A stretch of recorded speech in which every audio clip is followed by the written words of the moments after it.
We still do 7 NUFC Matters show a week for free. But if you want to help support NUFC Matters, then there are a few ways of doing it. Hit the like button on each live broadcast and video. This helps the channel grow. Hit the subscribe button and select the all notifications bell so you don't miss a single show. If you want to help us financially, then you can join the channel using this button with the membership starting at $1.99 a month.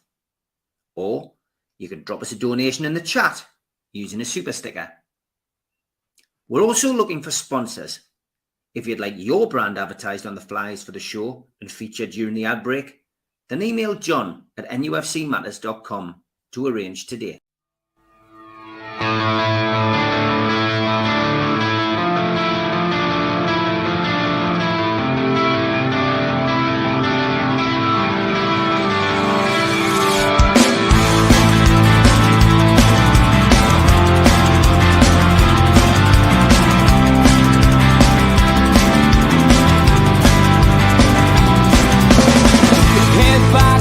Critics attack. It feels like I've been talking to myself again. But it's the only way you're ever gonna learn. You look back and it's all in the past. I'm dwelling on the thoughts I cannot say to you. If I don't say the words, then maybe it's not true. And it feels alright when they come and say to you, you're the only thing that makes us all believe. And it feels alright where the worlds collide. Manipulation stands to make us break. What time is that coming over you? You wish it upon a star. You wish it on a star. You are, you are, you are. To fight back, it's an all-out attack. Good evening, welcome to NUFC Matters with me, Steve Wright. That is Geordies here, Geordies there, and we have a contingent of mags around the world. Al Walid was here, he's gone, I'm sure he'll be back. My internet is in and out as well, so don't be surprised if I do disappear, but I'll still be here. But as always, plenty to talk about, and I've just finished a wonderful podcast, although it's short. We've done one with Ben Jacobs. He's back on the channel. Both him and I trying to match our diaries is an absolute nightmare. But luckily, got him back and hopefully get him back on once a week. Even if it means I've got to do 2 shows in a day, I will do it because Ben has got lots to say and managed to keep his answers short and concise. So I got through those questions that Tom gave us on Twitter and other people as well. But some great questions, good crack as always. And he passes on his best to everybody who contributes and who watches. And is looking forward to getting back involved in the channel. He was also talking about Barry Hogan's list. When I told him there was 50 on there, he nearly collapsed off his chair. But good stuff. And it's always good getting Ben on towards Christmas because he has a wonderful selection of Christmas jumpers. So we will be able to feature them as we build up to the big day. Anyway, I'm going to start with Tom Dixon's question because I think it's really good. Rather than going down some of the rabbit holes that we could go down and sometimes get people upset in the chat or people who watch. Tom, I really like this one. Well done. Good question. He says, question for the lads. From individual results, there's been good ones and there's been some bad ones. But generally, in the last calendar year, do you think we've improved? Oh, what a question, Tom. What a question. You're in George's driving seat tonight. So what's don't forget as well, we can't do Ask George tonight. I've just seen somebody in the chat asking about it. So yeah, get Ask George questions in. We'll do them halfway through. What do you think then, Tom? Have we improved in the last 12 months? Have we stood still? Have we gone backwards, in your opinion? Well, first of all, I don't belong in George's seat. He's the legend, and I'm just a schmuck here. Oh. So. There we go. There we go. Much better. Would you like me to continue, or should George kick off? You go. You're in it. You're in it. Well, it's a great question that he had. We're healthier. We have when we played the other day, we had the deepest, strongest bench I think I've ever seen. Right, so we had Trippier and Wilson, and such a strong bench. I was so excited for that I don't think ever I've seen a bench where we had, haven't seen in the last year, we had a bench with only one goalkeeper. But we had a really, really strong bench. So we're healthier now than we've ever been. And I think, I know this sounds ridiculous, but that's a little bit of a problem, is that you have a lot of talented people all wanting to get on the pitch, and Eddie has to get the formation and the players right. So are we better individually? I'm not sure. I can't really comment on that. But what I do think is that as a team, we haven't performed where we could be. So a year ago, December, we fell apart. So we didn't have any healthy bodies, etc. We fell apart, right? So our December last year was brutal. This year, I would think that we would have a better month. We certainly should have a better month. And if we don't, then there's some other issues. Regarding the match the other night, I saw John Wooten. I don't know if you know the name, but he was a legendary coach, maybe the best coach in American sports ever. Someone who Eddie Howe reads a lot of and comments on. If you ever lead a team, I lead a sales team or coach players, his quotes are just so wonderful. And one that he has that, I always put to memory is that if you do enough of the small things right, big things can happen. I mean, that's what happens. And the other day, I think West Ham did a lot of the small things right. I want to give a little bit of credit as they came and they were prepared to play. Certainly much different than I thought they were going to set up. I thought they were much more expansive than that. And then conversely, if you do enough of the small things wrong, bad things can happen. And I think that's kind of where we are. It's the little mistakes, this lack of a clinical finish in front of goal. We could talk about, should Eddie have set up different? I thought he set up just fine. I may have flipped Gordon and Joe Linton around, but we had the players on the pitch. If they all did a little bit better, we would have won the match. If we would have scored that goal that Isaac got called on for offsides, I think we win going away. So are we better than a year ago? Yeah, we're in a better place than we are a year ago. Maybe not individually, but as a team we are. And I still expect good things to happen. Okay, good stuff, Tom. George, feelings on that question that Tom's posed? Have we improved, do you think, in the last 12 months? It's an interesting take from Tom that our bench the other night was very, very strong. Well, that's been a nice theme that we've had this season, which is very positive. But my concern is there's one area where we're not as good as we were a year ago, where we seem to be lacking a bit of consistency for me. And that shone out, glaringly on Monday night. It was a game which I think every man and his dog, including me, thought we were going to win and win handsomely. How that would have changed if that goal had went in, I don't know. I'm not sure it would. But Tom's hit the nail on the head. There was a team that came with a plan and stuck to the plan. And we gave away two very bad goals. You're not going to win matches if you give goals away as easy as that. I mean, their first attack gets a corner, and it's a near post header, which wouldn't have happened if Dan Byrne had been on the field, because he would have organised them differently. And our goalkeeper needs to take a great deal of the blame for that, because he's on the line. He should be organising where people are in front of him and around him. And it was so easy.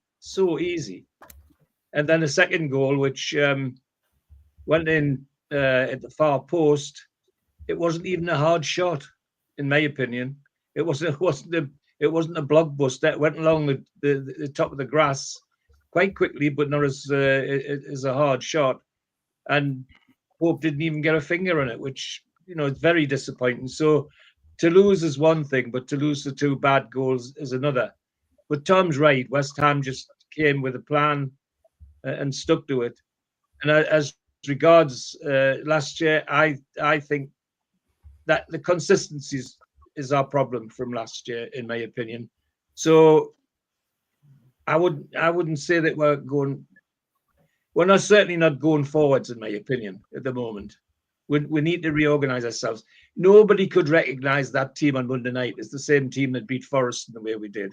I mean, it was just unrecognizable. So So no, I would say we're certainly not going forward, but I'm not so concerned at the moment that we're going backwards either. But we've got some work to do, and consistency is the word I'm looking for. Okay, Magnus, Tom's question: have we improved in the last 12 months? Have we stood still? Have we gone backwards? Yeah, I mean, he touched up on it himself. Last season, the team was almost auto-picked every week, week in, week out, because we just didn't have the human resources to fit in a whole team almost. Definitely, our bench was a lot weaker than it is right now. So that has just come to a point that there's no excuses valid anymore. With that bench and the optimism and the 3 victories behind us, I was really expecting us to win on Monday. But yeah, I have to say, with Tonali being back and the players that we got in, Vlachodimos and Osula, I mean, it is an improved team, especially health-wise. And we just need to figure out the right way, or Eddie Howe needs to figure out the right way to put the pieces together, because for one, Big Joe was a lot better on the left, but we are overloaded with good players that can play on the left flank then. So, it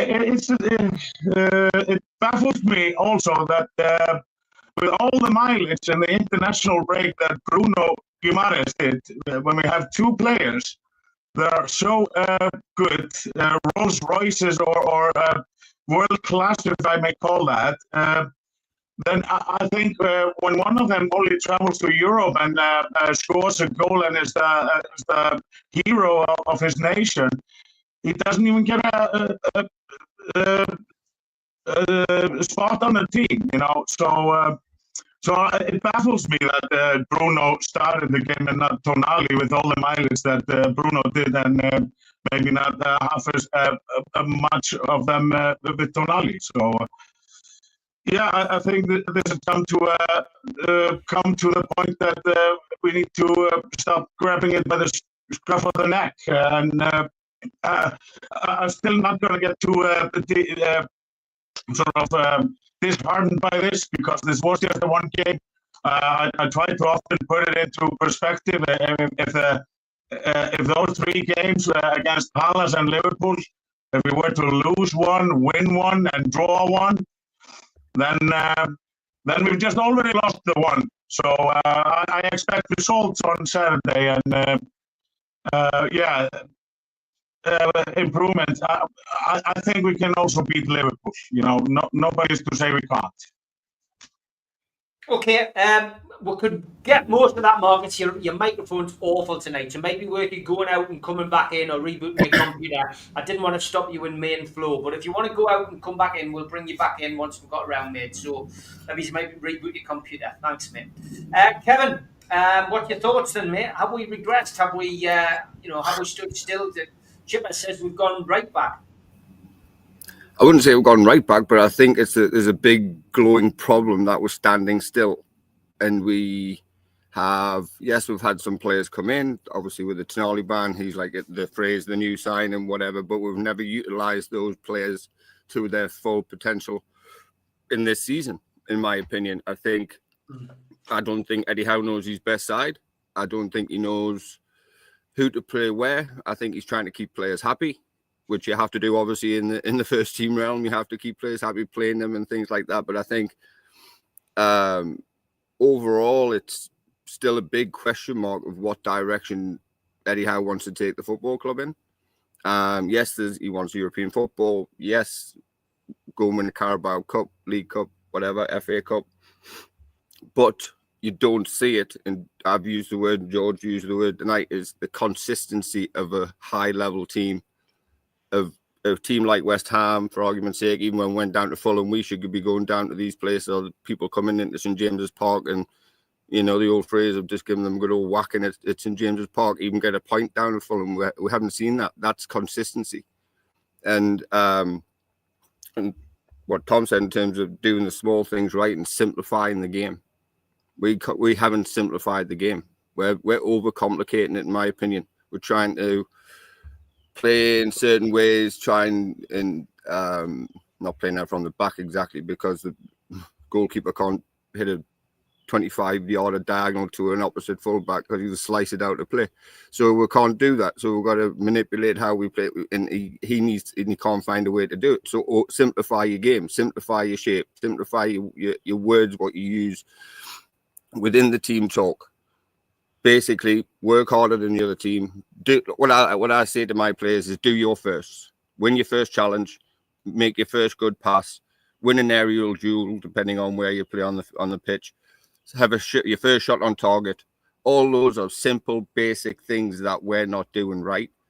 Yes, sometimes it looks great when we fly out the blocks and it'll all come together, and that's just by pure chance potentially, or is it the game plan, what was set out in front of them? We don't know. But from an eyeball test, it's Jekyll and Hyde. It's very frustrating. It's annoying.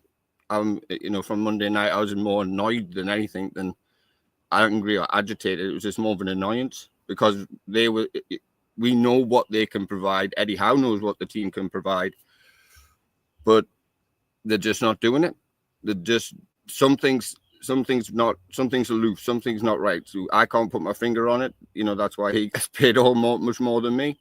But I think it's just it's just basics, and a desire and a want to work hard, run around, play a bit of football. The game never changes. There's 2 goalposts, 22 fellas on the park with a bag of air and kick it around. And that's, if you do that more in a simplistic manner, in a simplistic way, more than likely you're going to be successful. Longer term. Short term, he's got to fix it and find a way of a style and pattern.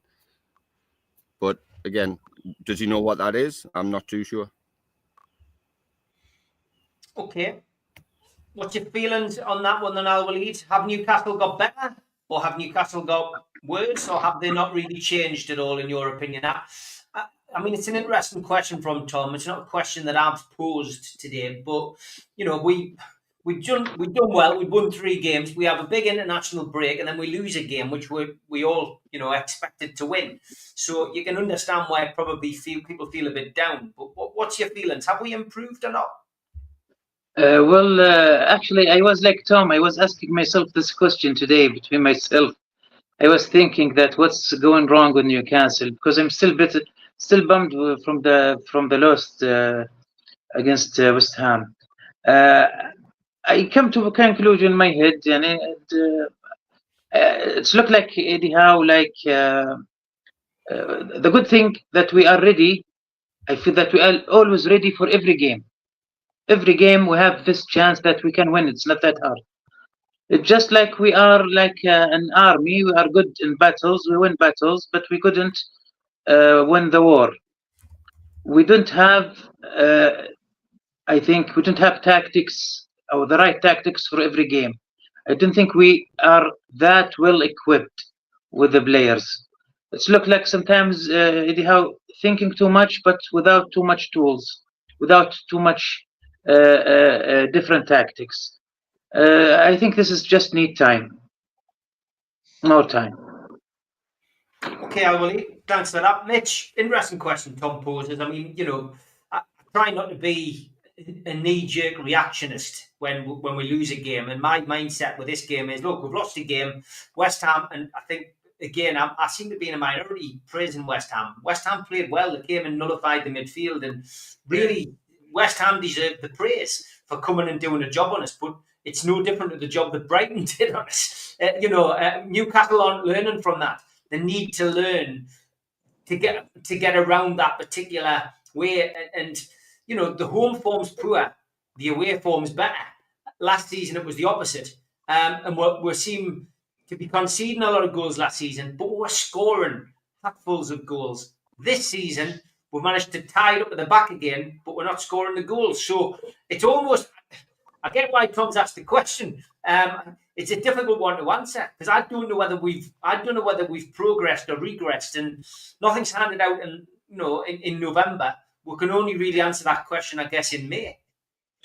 It's very easy to answer, and on paper we've improved, but unfortunately we play the games on grass. Yeah, that's a good way of answering it. Yeah, that's simple. I feel like we've been in a big game of snakes and ladders, and on Monday night we stepped on a bloody great big snake, slid back down to where, and I've got the same questions I had in and around games 5 and 6. Exactly the same questions. Once again, we've seen Eddie Howe out-thought by a coach. Once again, we've seen a team come with a game plan and stick to it. And yes, look, if that Isaac goal had been onside, different game script, it's a different game. I'll take that on board. But from going 1-0 down to then the utter shambles of 70 minutes with the substitutions and players not knowing what the hell they were doing on that pitch for at least 8 or 9 minutes while they tried to work it all out. It was shades of... I'd love to know what the conversation on the bench was. Was it, we're doomed, don't tell them their name, Tyndall, don't panic. They don't like it up and just chuck everybody on and let's see what happens. How can we have 2 strikers on the pitch and no shot on target in the entire second half?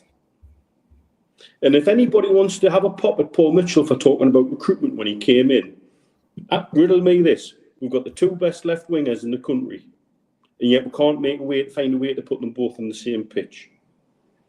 We've got a plethora of right backs and a surfeit of left-sided centre-backs, and yet we kind of get the right combination. We've got a left-back who spent more time in the dermatology ward than the singing bloody detective.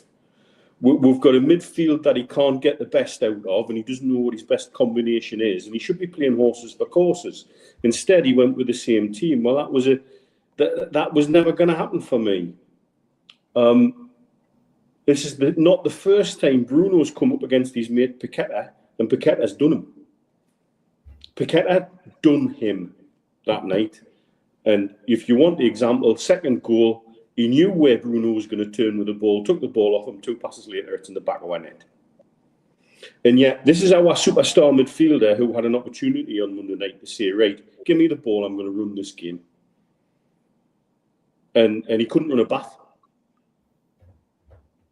And I have been so pissed since Monday night. I still am, and everybody knows it. People have been staying out my bloody way because they know they're going to get their heads bitten off if they look at us the wrong way. It's absolutely ridiculous. Nobody knew what they were doing when he made those substitutions. And then to cap it off, he tried to put Mickey on, only to realise he'd used all 5. Yeah, that was funny. Funny. You cannot tell me that's organisation. If plan B is go to 4-2-4 and lump the ball forward, is plan C digging out the group of position of maximum opportunity, sticking Share up front and lumping it up to the big man and getting it into the mixer? Is that what our next options are? Because I can't see when a team comes well organised like that, we don't have a way or a player who has the ability to unlock a defence like that. And we were in panic stations from about 70 minutes on, and that was evident. Everybody knew it, including West Ham. And they capitalised on it, and fair play to them. You're absolutely right, Steve. West Ham need credit where it's due for coming with a system and sticking with it. They could have fallen apart after that guy's goal was disallowed even and tried to change what they're doing. Thought, oh shit, we're in for a hiding here. And then tried to do something different, but stuck with it. And they've got to get credit for that. Second half, Bourne ran the game for me. And like I say, that's not the first time I've seen Paqueta come against Bruno and come out on top because he knows what his mate's going to do. So we should have had him sitting in a different part of the pitch and not having those one-on-one duels. It was a game for putting Tonali in. It wasn't a game for Longstaff's work rate. It just wasn't. And that's not a criticism of Sean. Stu says it all the time, horses for courses. We should be able to mix that up and make things happen. And what I saw from 70 minutes on was absolute sheer panic. You know, I've seen bloody better management at Grace Brothers a department store, for God's sakes. And it absolutely infuriates us because I'm sat here now asking the same questions I was after game 5. And yet, on the face of it, our home form, we've actually, I think, only lost 2 and 14. It's the stupid bloody draws and the points we're throwing away like that. That's the challenge we've got, because teams know they can low block and we can't unpick them, and they'll get opportunities on the break while we're charging forward. I think we need to really reassess how we're utilising the resources at our disposal, because it's quite clear if things stay as they are to me, there'll be no investment in January. They'll sit tight until the summer, and therefore we've got to roll with what we've got. And I have concerns that, let alone is there not a plan B or a plan C, it's just sort of, when he's taking his notes, is he just writing put the ball in the fucking net on his pad of paper or something like that? Because I don't know what changes he was proposing to make, because for at least 10 minutes the players didn't know what the bloody changes were. Yeah, I'd agree with you, Mitch, and I understand your anger. 100%. Everybody's gutted and annoyed and disheartened with a defeat, but I'm trying to put it into perspective, that we don't seem to be coping well with international breaks. Somebody put there, it seems as if when we come back from a 2-week break, it looks like we've had a month off, and it seems to take 2 or 3 games to get back into the flow. And the problem is international breaks come thick and fast in that opening part of the season. So what are we doing wrong that other teams are doing right? That's what Eddie Howe needs to find out. That's what Eddie Howe needs to find out. What is going on with those players? Why are they not coming back and bouncing back? The stats tell you 18 shots at goal the other night, only 2 on target. For me, Alexander Isak, as much of a great player that he is missing too many chances. Why is he missing too many chances? And we don't see.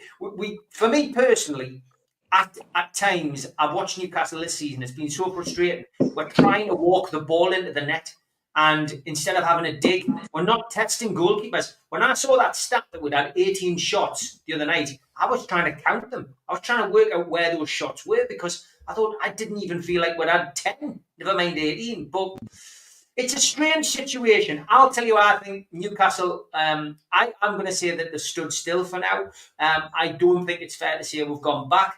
I think if we'd won that game, like we said with the Everton game, the Brighton game, it's fine margins. And had we won those games, we would have been probably sitting 5th or 6th, going into the weekend's games against Crystal Palace, looking at potentially getting into the top 4. It's a defeat.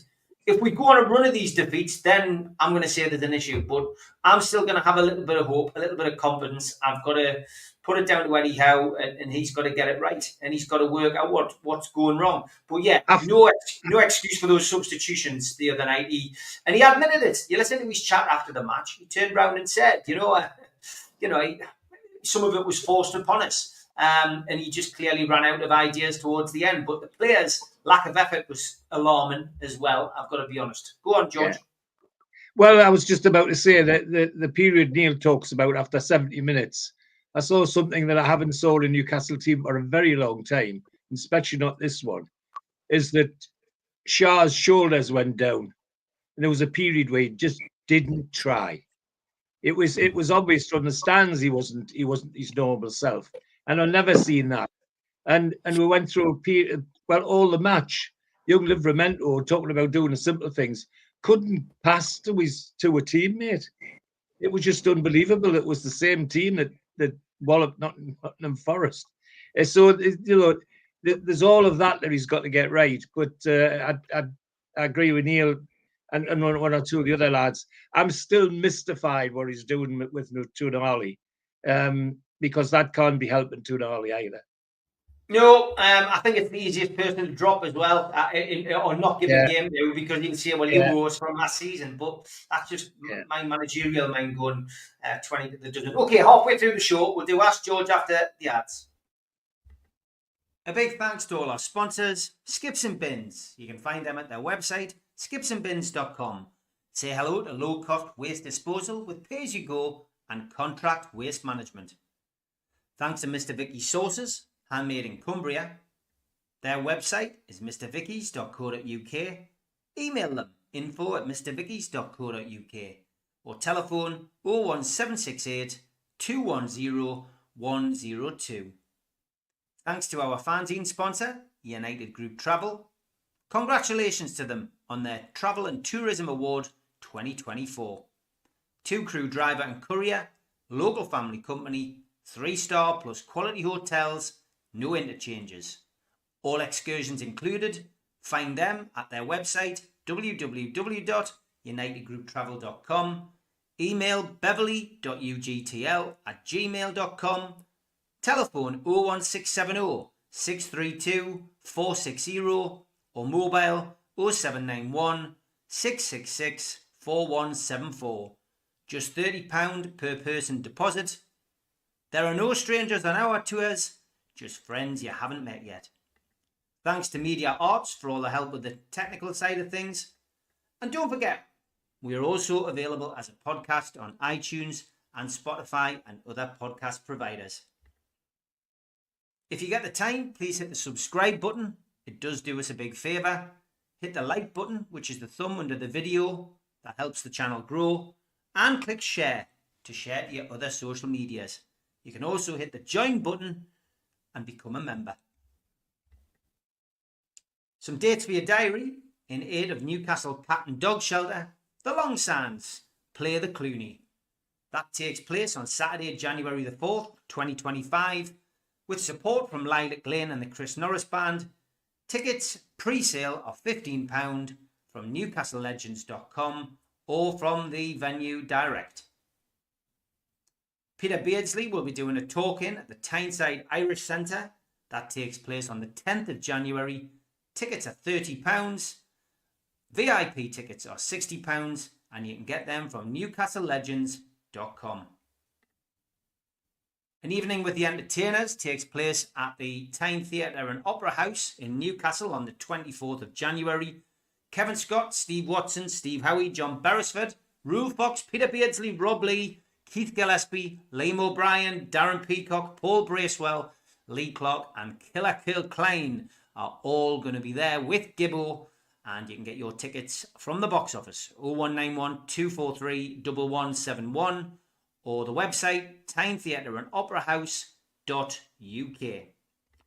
Lee Clark will be at the Gateshead Leisure Centre. That is on the 31st of January, and tickets available from the Leisure Centre 0191 250 5066. Les Ferdinand will be at the Newcastle O2 City Hall the 6th of April 2025. That is a 12 o'clock start until 4 p.m. in the afternoon. Tickets available from ticketmaster.co.uk. And Will Scott's book on the entertainers is out now. £18.99, over 380 pages and a lot of unseen photographs. You can buy that book now from newcastlelegends.com. And we do have some fanzines remaining. If you want to buy an NUFC Matters fanzine, issue 1 is still available, again from newcastlelegends.com. And please take your time to flip onto our other channel, The Word on Blake 7. Please hit the subscribe button and help that channel grow.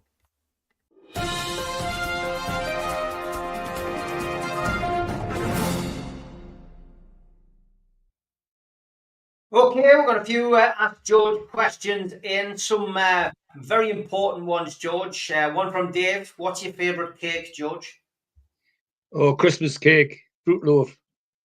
Christmas cake. All right, there we go. John, ask you. I can only ask one of your questions, mate. I'll leave yours to the last because I might give that to all the lads. Lee Jones says, would you change the formation, George, to 4-1-4-1 to allow both Bruno and Tonali to start? I don't think he's got to. I think he could play them both now if he just uses them sensibly. He's got to decide. He's got to decide. One is staying slightly back and one staying slightly forward, and I'm sure they can play together.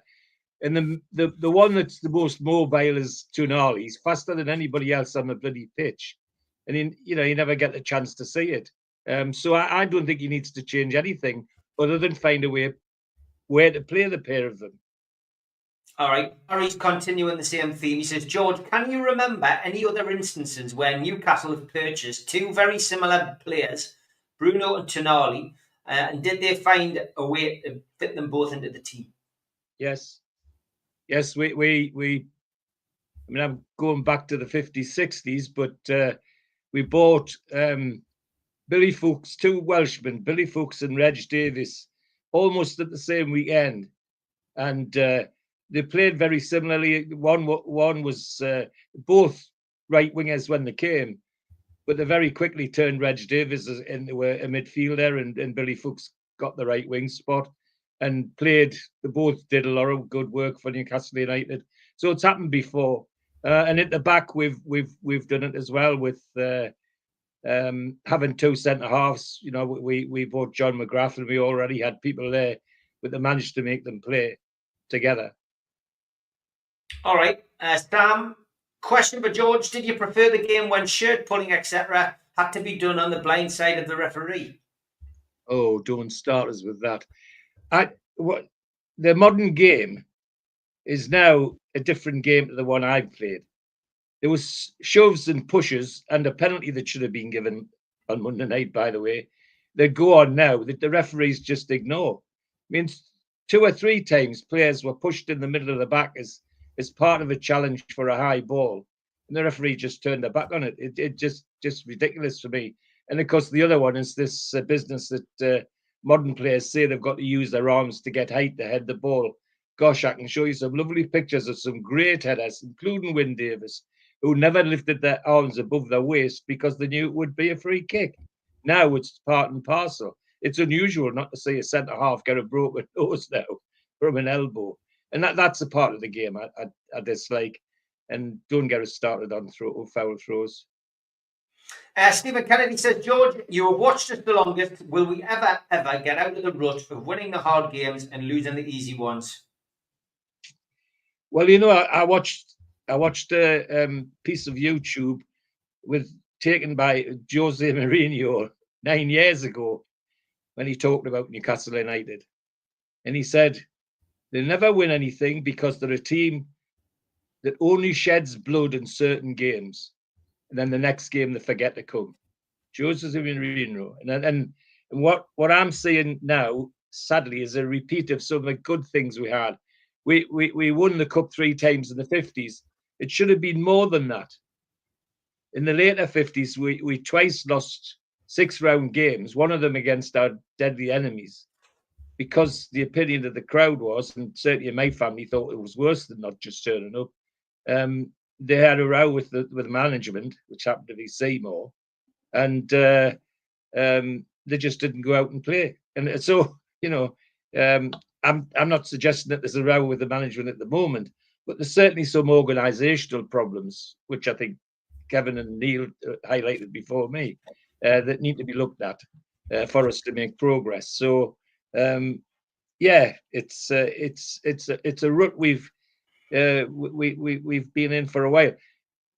Neil puts it succinctly: when we get the supporters get the feeling that we're always going to win, it might get down to the team eventually. Last question from Barry. George, how many bruises does Steve Hasty have after the West Ham game? More than you can imagine. More than you can imagine. Especially as I knew he was taking, after the match, he was driving his car with Anthony in it, from the West Ham centre forward, taking him to Cheshire. So I had lots of chat about that. But it wasn't Steve, really. It was the lad in front of us whose seat now looks a bit different to what it did when he's in it. Big thanks to everybody who asked George. We'll do a little bit more on the next one.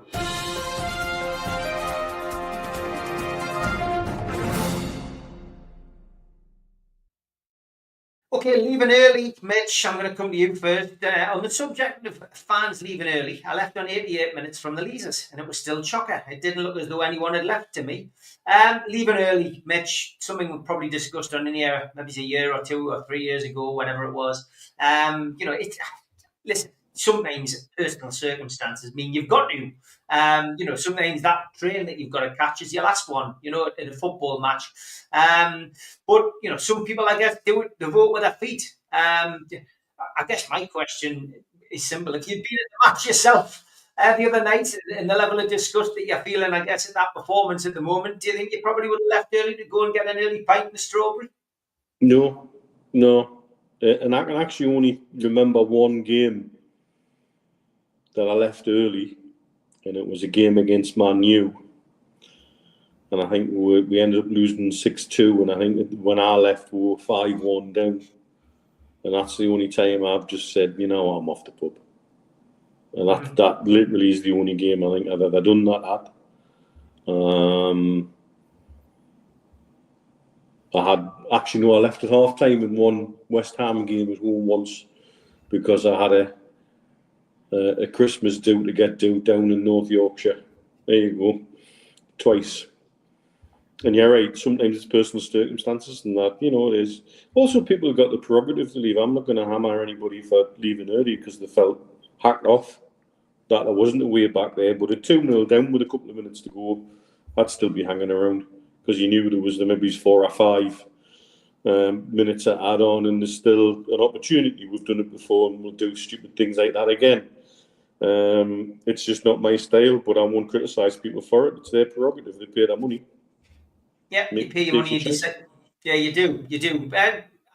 Al-Waleed's a bit different for you. Obviously, you watch your games in Saudi, but I mean, if you were at a game, and you were a regular, do you think you would leave early? What do you think about fans who leave early? I never left early when I attend any games, even if my team is beaten. But in St. James Park, for me, it's weird to leave early because everything is organized. Sometimes here in Saudi, fans leave early because they want to go to avoid the car traffic, and because they're parking far away. But in Newcastle, in 1 minute you go to your seat, in 1 minute you're out. But if a Newcastle game is away, I would maybe leave early because I don't want to miss the bus again. All right, Kev, thoughts on fans leaving early? Paul's obviously, people get a bit of stick doing on social media. Yeah, they do. And I mean, it was drilled into me from my dad that we'll pay our money, so we're going to sit there and watch this thing until the bitter end, no matter the result. As you know, he's no longer with us, so that's just been drilled into me. Like Mitch has come across, it never happens because he was driving us home. You know what I mean? So we'll stay to the bitter end, no matter what. But I get it. People leave. They've got that's their right. They pay their money. Whatever. Bus, train, things, circumstance, and all the rest of it. But I've never left a home game when I've been home or when I was with my dad or whatever. Never left.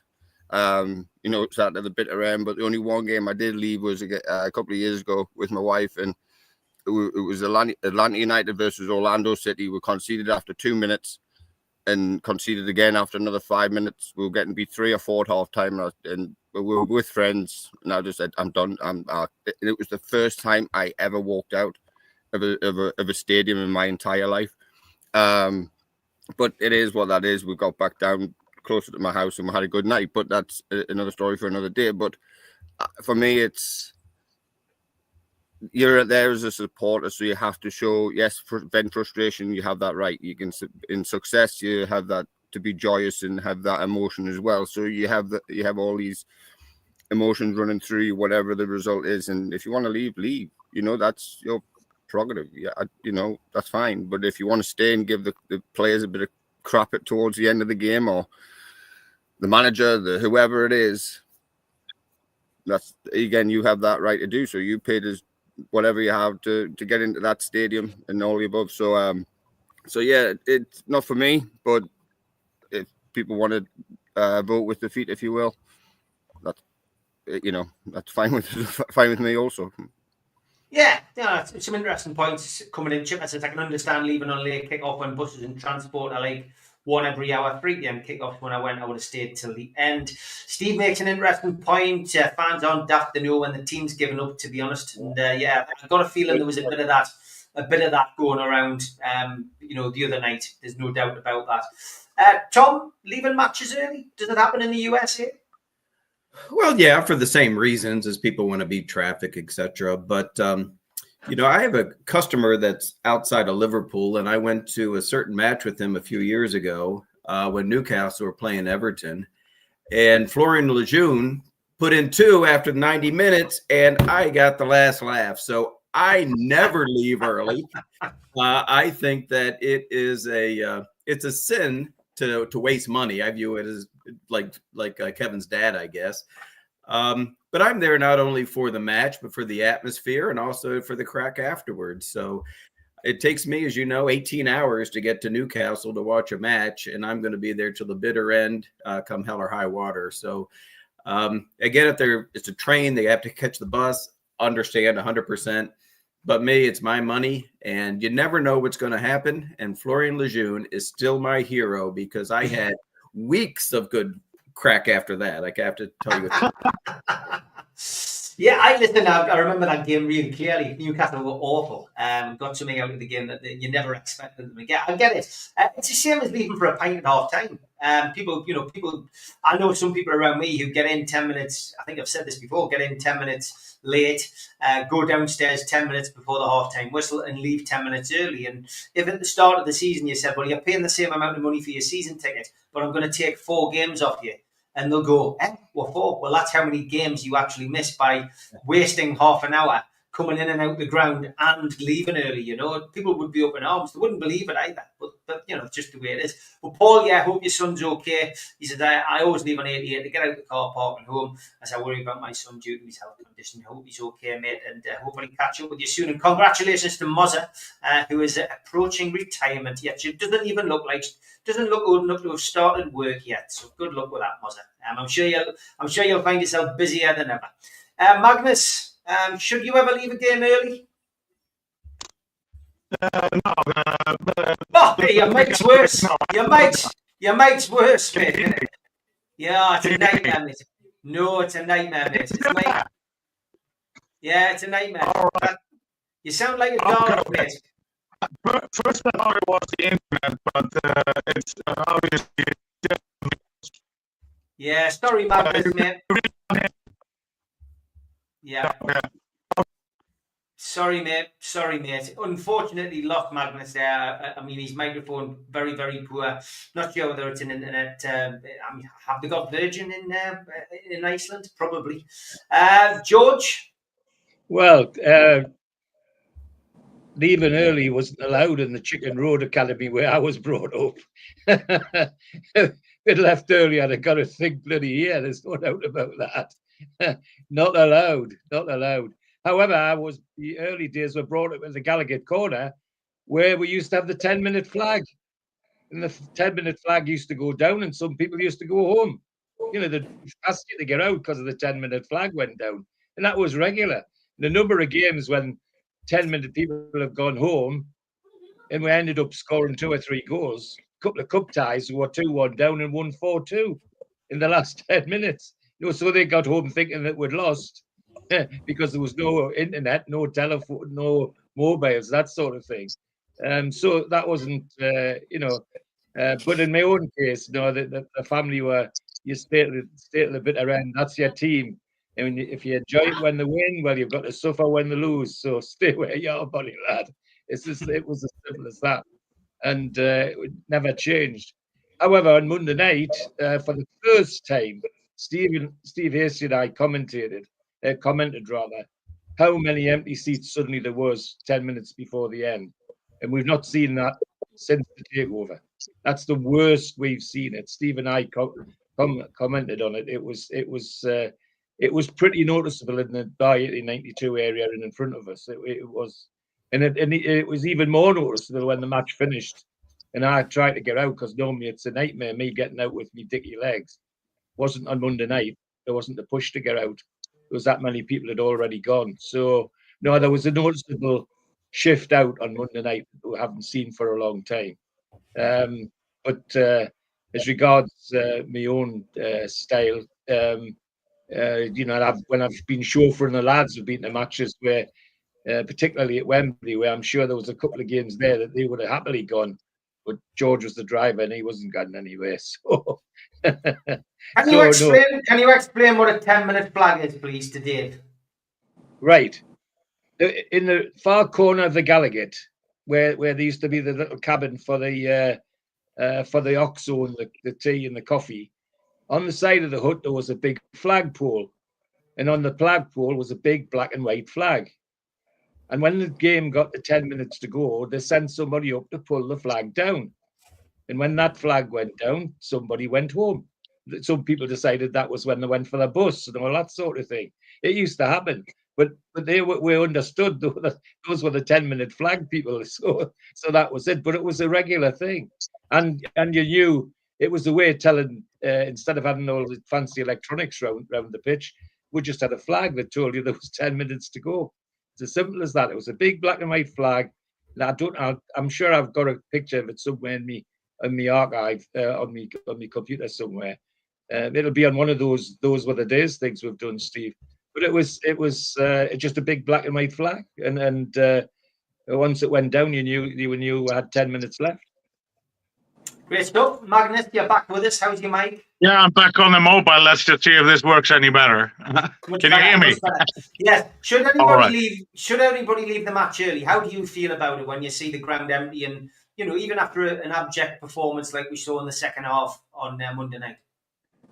Yeah, no, I have a policy with this. With my sons, we never leave the pitch, and even at the tougher times, I think it's more important to stay.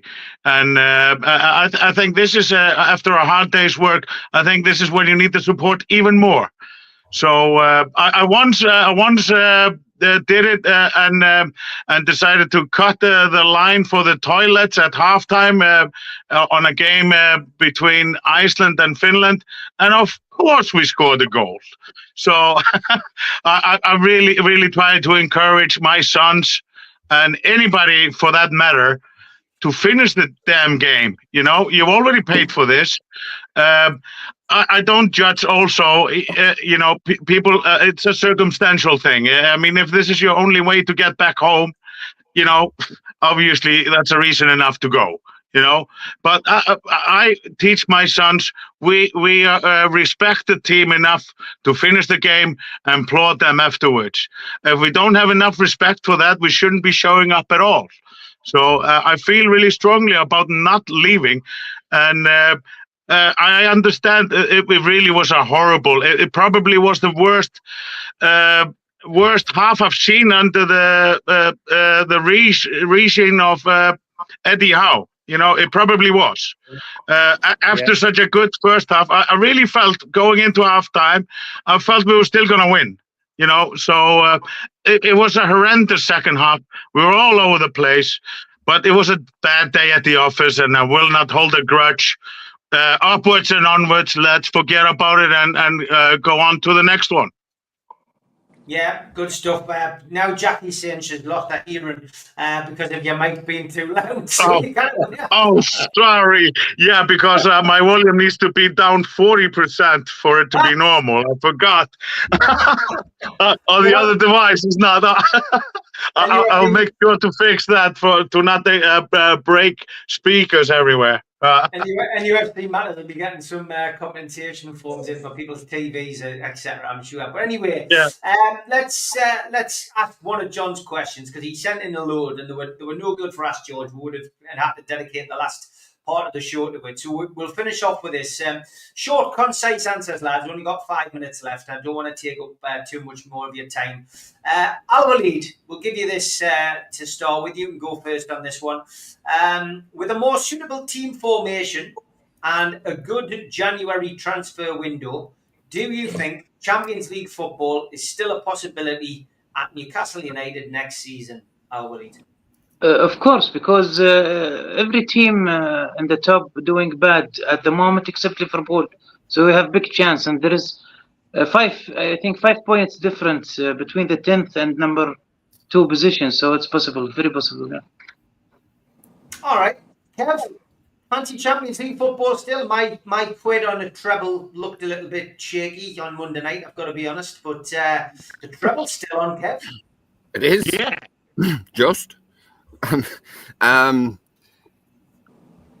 don't think I agree with Mitch what he said earlier. I don't think we'll have a blockbuster January window. I think the ownership will go with what we got. But if that is the case, I think it will be a change of shape.